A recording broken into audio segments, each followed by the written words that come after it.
Hello বন্ধুরা, এখন আমরা 24 নম্বর অঙ্ক নিয়ে আলোচনা করব। ঠিক আছে, দেখো 24 নম্বর কি আছে। cos square theta minus sine square theta সমান সমান 2 মাইনাস 5 cos থিটা। ওকে, ডান।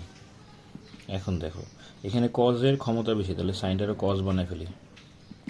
সাইন মানে কি 1 মাইনাস cos স্কয়ার থিটা সমান সমান 2 মাইনাস 5 cos। ওকে, এন্ড ব্র্যাকেটটা উঠাই ফেলবো। মাইনাস 1 মাইনাস মাইনাসে প্লাস cos স্কয়ার থিটা, আর এখানে 2 মাইনাস 5 cos থিটা।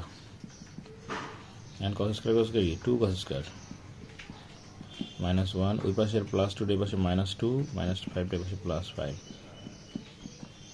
ওকে, 2 cos square theta plus 5 cos theta minus 3 সমান সমান 0। এন্ড এটাকে মিল টার্ম করো, 3 দুগুণে কত 6, তাহলে কত হইব 6 কে 6।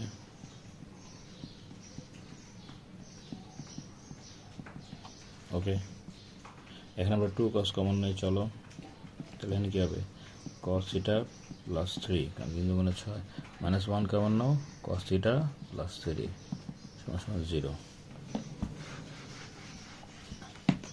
তাহলে এখানে কি হবে 2 cos থিটা মাইনাস 1 আর cos থিটা প্লাস 3 সমান সমান 0। হ্যাঁ,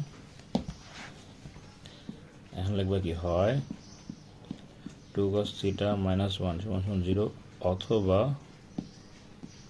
cos প্লাস 3 সমান সমান 0। এই মাইনাস 1 এর পাশে গেলে কি হবে প্লাস 1, আর এখানে প্লাস 3 এর পাশে গেলে মাইনাস 3। ইহা গ্রহণযোগ্য নয়।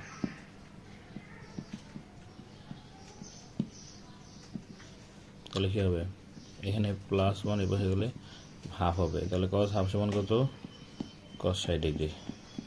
cos cos বা থিটা সমান সমান 60 ডিগ্রি। তোমরা অঙ্কটা বারবার টেনে দেখে